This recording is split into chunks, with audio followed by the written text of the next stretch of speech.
ये सब हो गया। आज आप लोग को पढ़ना है basic parts of the human skeleton, यानी मानव कंकाल का जो बेसिक पार्ट्स है उसे आप लोग को पढ़ना है। सामने जो हंसते हुए दिखेंगे चौड़ी खींच देंगे उसको। In order to study the human skeleton, we can divide into 4 parts: the skull, the backbone, spine, the ribs and limbs। कहता है ह्यूमन स्केलेटन के बेसिक पार्ट्स को स्टडी करने के लिए, उसके अध्ययन करने के लिए, पढ़ाई करने के लिए 4 पार्ट्स में उसको बांटा गया है। इसको ह्यूमन स्केलेटन के बेसिक पार्ट्स को जानने के लिए। और वो पार्ट्स कौन कौन है? वो पार्ट्स है द स्कल, है ना। फिर है द बैकबोन, जो रीढ़ की जो हड्डी है उसको बैकबोन कहते हैं, दूसरा पार्ट है बेसिक पार्ट। तीसरा है रिब्स, देखो ये जो चेस्ट का लंग्स जहाँ है वो रिब्स है। और चौथा है लिम्स। तो हम लोग 1 बाय 1 करके इसके बेसिक पार्ट्स को समझते हैं। तो पहले है टॉपिक मेरा द स्कल, यानी खोपड़ी। ये किसका है झोपड़ी? ब्रेन का। खोपड़ी किसका है? झोपड़ी ब्रेन का। हम लोग भी रहते हैं जी घर में। ये स्कल जो है इसका घर है, किसका? ब्रेन का। उसमें उसको जिस प्रकार से हम लोग को घर प्रोटेक्शन देता है धूप से, पानी से, यानी बारिश से या जंगली जानवरों से, शत्रुओं से, तो ब्रेन को भी ये स्कल यानी ये खोपड़ी उसे प्रोटेक्शन देता है। आइए जानते हैं। The skull contains 22 bones. याद रखिएगा इस खोपड़ी में यानी स्कल में कितने बोन्स हैं? 22 बोन्स मिलकर के ये स्कल तैयार हुआ है। ये स्कल ये पूरे कहीं नहीं है, ये पूरा ये यहाँ दिखाया गया। ये क्वेश्चन पूछा भी जाता है कि how many bones are there in the skull. बोलिएगा there are 22 bones in the skull. The top of the skull is made of 8 flat bones. देखिए टॉप, ये टॉप पार्ट है स्कल का और ये बॉटम है। तो टॉप पार्ट में कितना है? इस तरह से 8 फ्लैट बोन्स है। फ्लैट देखो ये जो स्टिक देख रहा है तुम लोग, ये अभी फ्लैट मोड में है, सीधा है ना। लेकिन जब ऐसा कर देंगे अब ये फ्लैट नहीं है, अब कैसा है इसका पोजीशन? अब ये वर्टिकल है। कैसा है? वर्टिकल यानी खड़ा है ना।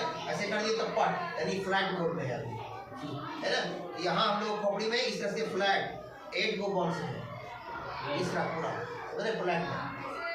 याद रखिएगा 8 बोन्सेस ज्वाइन टुगेदर। जो 8 बोन्सेस फ्लैट हैं स्कल में वो एक दूसरे से क्या है? ज्वाइन है, साथ में जुड़े हुए हैं, कनेक्ट है। It covers and protect the brain.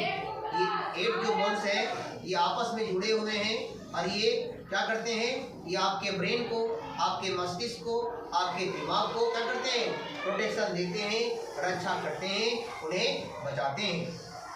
क्योंकि ये स्कल काफ़ी हार्ड होता है और इसके अंदर जो ब्रेन है, जो मस्तिष्क है, जो दिमाग है, वो सॉफ्ट पार्ट है। उस सॉफ्ट पार्ट को प्रोटेक्शन कौन देता है? लीजिए पूरा कहानी खत्म कर दिए, रामायण खत्म कर दिए और पते नहीं सीता कौन है? बताओ। अरे ब्रेन को प्रोटेक्शन कौन देता है? तुम लोग खोपड़ी कहाँ चला गया? झोपड़ी में। बताने नहीं स्कल पढ़ रही है, समझ में नहीं आ रहा। लानत है तुम लोग को ऐसे स्टूडेंट्स। बताओ इतना जोर से चिल्ला के बता रहे हैं कि स्कल पढ़ रहे हो, खोपड़ी पढ़ रहे हो, ये तुम्हारे ब्रेन को प्रोटेक्शन देता है। और जब लास्ट में पूछते हैं तुम्हारे ब्रेन को प्रोटेक्शन कौन देता है, तो ऊपर ताक रहे हैं। कौन देता है? कहाँ खोया रहते हैं? स्कल पढ़ रहे हैं, खोपड़ी पढ़ रहे हैं और पता नहीं ये किसका झोपड़ी है। किसका झोपड़ी है? स्कल किसका है जी?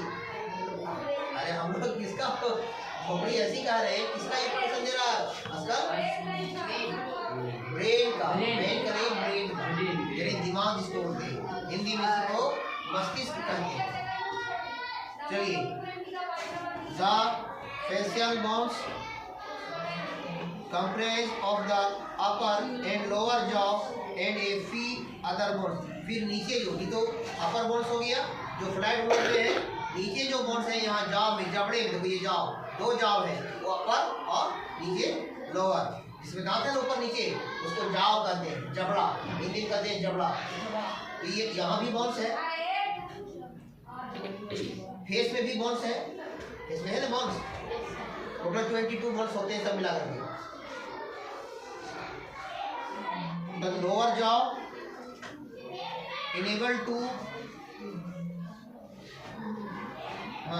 enables us to eat, talk and sing। तो लोअर और अपर ये दो प्रकार के जॉ हमारे फेस में है, समझ में आ रहा है?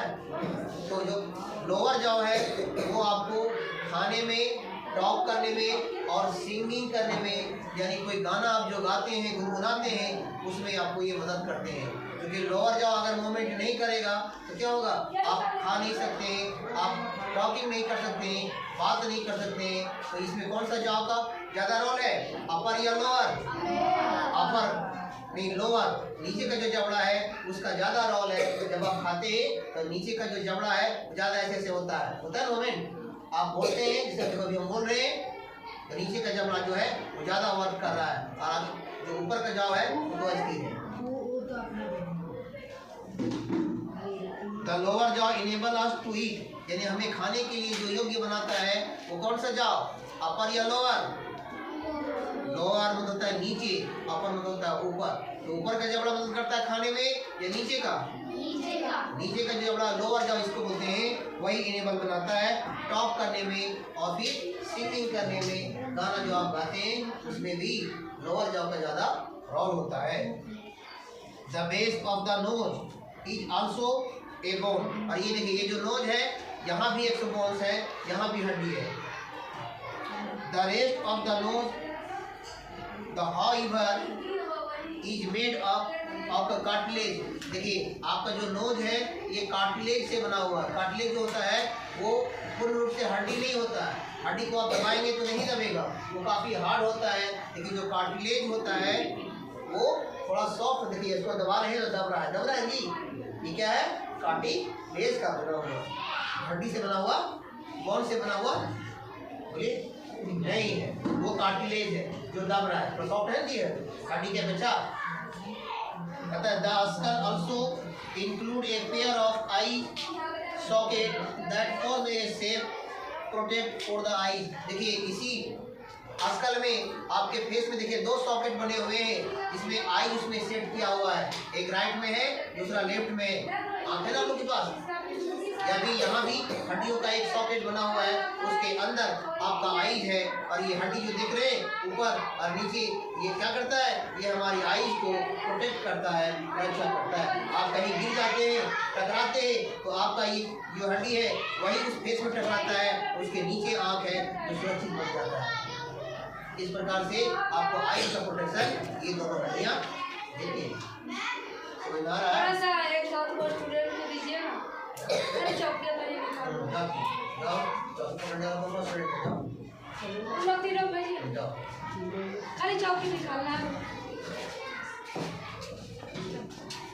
तो दूसरा जो बेसिक स्ट्रक्चर है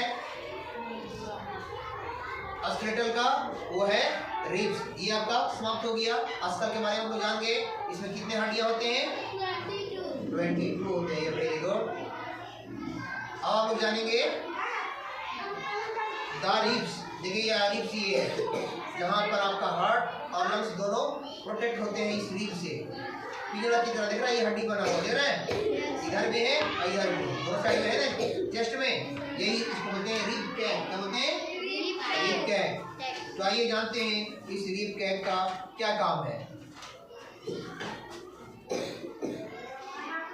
Thin, flat covered bones that form a protective cap around the organs in the upper part of the body are called ribs. The cap of all ribs are called rib cap. It consists of 24 bones arranged in a pair, 12 pairs. All of them are joined to the backbone at the back. most of them are joined to the backbone in the front. देखिए इस rib CAG में कितना bones है? इसमें 24 है। इसमें दो जोड़े के रूप में है, एक तरफ 12 है, दूसरे तरफ भी 12 है। ये मिल करके टोटल कितने हुए? 24 हुए। ये जो रिब कैग कहलाता है, सभी हड्डियां जो आपस में किसमें मिले हुए? बैकबोन में मिले हुए हैं। बैकबोन समझते हैं हम लोग? पीछे जो ये रीढ़ की जो हड्डी देख रहे हैं, इसको इंग्लिश में बैकबोन कहते हैं। जो यहाँ आपका स्टार्ट हुआ है, यहाँ हेड से, है ना, और ये कहाँ तक गया है? आपका कमर तक पहुँचा है, वही है बैकबोन। उसमें वो अटैच किया हुआ कौन? Rib CAG. पीछे से वो अटैचमेंट हुआ है सबका, है ना। यहाँ आप लोग फिगर में भी देख सकते हैं रिब कैग को। The last 2 pair that are not jointed. देखिए लास्ट में जो 20 इधर है और 20 इधर है, राइट साइड में भी 20 बोन्स है और लेफ्ट में भी है। तो लास्ट में जो एक पेयर है जोड़ा, यानी 11 वाला जो है, लास्ट वाला 12 वाला जो है, वो ज्वाइंट आगे से नहीं है। देखिए यहाँ पर ज्वाइंट नहीं है, यहाँ खुला है, ठीक है। बाकी सब ज्वाइंट है बैकबोन से, एक इधर, वो जोड़ा जो है वो ज्वाइंट नहीं है फ्रंट में, नॉट ज्वाइंट। देखिए लिखा है the last 2 pairs are not jointed to the backbone are called floating ribs. याद रखिएगा, दो ऐसे पेयर हैं रिब कैग में जो बैकबोन से अटैच ज्वाइंटेड नहीं है, इसलिए उन्हें क्या कहा जाता है? Floating ribs. यानी वो इस तरह से झूल रहा, तैर रहा, जुड़ा हुआ बैकबोन से नहीं है। The rib cage not only protect the heart and lungs but also shields the parts of the stomach and kidney. कहता ये जो रिब कैग है, ये केवल आपके लंग्स और हार्ट को भी प्रोटेक्ट नहीं करता है, बल्कि इसका प्रोटेक्शन आगे किसका होता है? किडनी को भी होता है। किसको होता है? किडनी जबकि नीचे है, किडनी इधर साइड में, इधर है ना। और लंग्स तो आपका यही है, हार्ट भी यही है।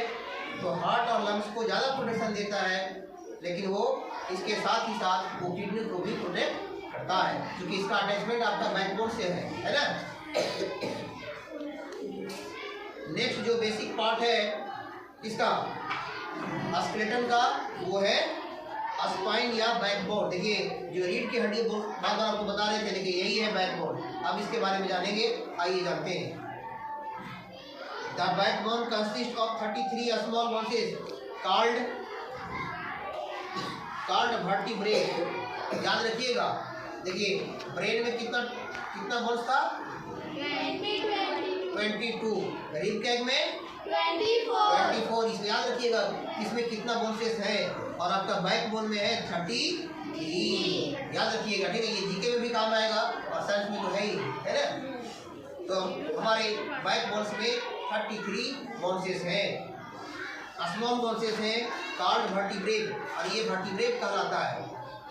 The vertebrate are jointed to each other, the joints allow slight movement of the vertebrate, that is why you can bend and twist your back. देखिए ये इस प्रकार से ज्वाइंट होते हैं कि आप अपने बैकबोन को स्लाइटली आप थोड़ा बहुत इधर मोड़ सकते हैं, नीचे झूल सकते हैं, या राइट में भी मोड़ सकते हैं, ताकि अपने बॉडी को आप बेंड कर सकते हैं। इस प्रकार से छोटे छोटे ज्वाइंट इसमें होते हैं, किसमें? बैकबोन। जैसे स्प्रिंग कैसे देखते हैं हम लोग, इस तरह से छोटे छोटे ज्वाइंट होते हैं, ताकि आप जितना आप झुकाना चाहते हैं उतना अपनी बॉडी को बैंड कर सकते हैं। अगर ये एक ही को अगर बोन्स होता तो झुकता, जैसे मान लीजिए रीढ़ की हड्डी में इस तरह से बड़ा जैसे मान लीजिए बोन्स रहता तो नहीं झुकता, आपका बॉडी बैंड नहीं होता। जैसे मान लीजिए यहाँ भी ज्वाइंट है, अभी तो यहाँ से मोड़ सकते हैं, और यहाँ ज्वाइंट नहीं मुड़ेगा ही, तो आपका बैकबोन ऐसा सीधा नहीं है, बहुत सारे इसमें ज्वाइंट है। इसीलिए आपका बॉडी जहाँ आप चाहते हैं आप अपने बैकबोन को बैंड करते हैं, मोड़ते हैं। समझ आ रहा है जी? आगे कहता है the backbone is attached to the base of the skull. देखिए ये जो बैकबोन है, ये आपके खोपड़ी, यहाँ जो स्कल है, यहाँ इसका अटैचमेंट है, कमर से शुरू हुआ है, और ये कहाँ अटैच हुआ है? आपका स्कल में, यानी खोपड़ी का जो नीचे का जो हिस्सा है, यहाँ उसका अटैचमेंट हुआ है। कमर से स्टार्ट हुआ और आपका स्कल के नीचे हिस्से में वो ज्वाइंट हुआ है। जैसा कि आप लोग फिगर में भी देखिए, यहाँ कमर से स्टार्ट हुआ है, यहाँ स्कल है, खोपड़ी है, यहाँ इसका ज्वाइंट हुआ है ना। It form the central supporting rod for the skeleton, यही सेंट्रल यानी बीच में जो आपके बॉडी को जो सपोर्ट करता है या स्केलेटन को जो सपोर्ट करता है वो यही है बैकबोन है। अगर बैकबोन किसी का टूट गया तो वो व्यक्ति न चल सकता है न खड़ा हो सकता है, पूरा स्ट्रक्चर उसका खत्म हो गया। क्योंकि आपका बॉडी में जो बहुत सारे कंकाल हैं, बहुत सारी हड्डियां हैं और सब हड्डी इसी बैकबोन से जुड़ा हुआ है ना जी। ये बीच का ही हड्डी अगर टूट गया कहानी उसका खत्म हो गया। अब वो व्यक्ति बहुत समय लगेगा उसको खड़ा होने में या चलने में, या नहीं भी हो सकता है।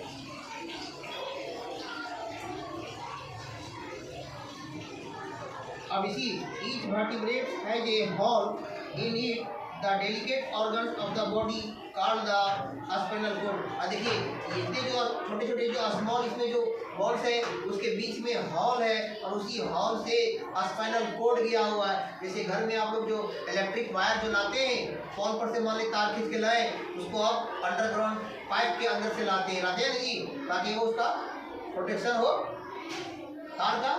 तो ठीक उसी प्रकार से ये जो स्पाइनल कोड है उसी बैकबोन के हॉल से ऊपर आपका यहाँ ब्रेन तक किया हुआ है स्पाइनल कोड, ठीक है। passes through this hole, thus the backbone protect the spinal cord। इस प्रकार से बैकबोन और किसका प्रोटेक्शन देता है? स्पाइनल कोड का, क्योंकि स्पाइनल कोड उसी बैकबोन के अंदर हॉल है, उसी हॉल से ऊपर ब्रेन तक पहुंचा हुआ है। जैसे मान लीजिए अगर ये बैकबोन है, ये पाइप को देख रहे हो जी, मान लीजिए कि यही अगर बैकबोन है, ऐसा नहीं है पर अगर इसी को मान ले कि ये बैकबोन है, देखिए इसके अंदर में हॉल है कि नहीं, इसके अंदर में तार डालेंगे तो इधर ही मिलेगा।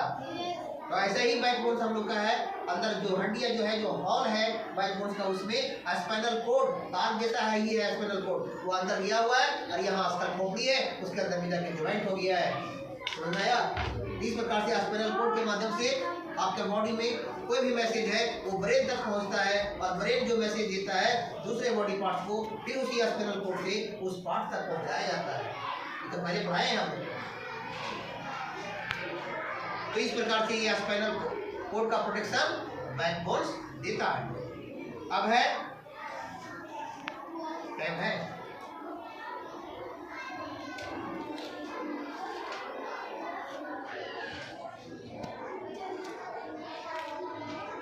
द लिम्स, लास्ट करेगा लिम्स में, ठीक है। these include the bones of the arm and the legs, nearly half of the bones are in our hands, wrist, feet and ankle। देखिए हमारे बॉडी में जितने भी हड्डियां हैं उसका आधा हिस्सा इसी पार्ट में लिम्स में है।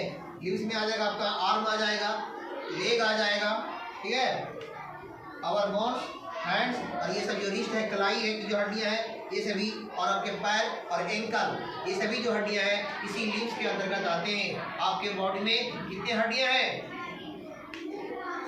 कितनी हड्डियां हैं जी? 206 हड्डी है ना। तो आधा हड्डी इसी में लिम्स में ही पाया जाता है। जैसे आपके हैंड में, रिस्ट में, लेग में, एंकल में, ये सब हड्डी को काउंट करेंगे तो आधा यही पूरा कर देगा 206 में। समझ रहे? तो आज का क्लास यहीं तक रहने देते हैं, आपका क्लास यहीं समाप्त होता है। जय हिंद, जय भारत। चलिए इसको सेव कीजिए और एक राउंड उधर भी स्टूडेंट को रिकॉर्ड कीजिए, छोड़ दीजिए।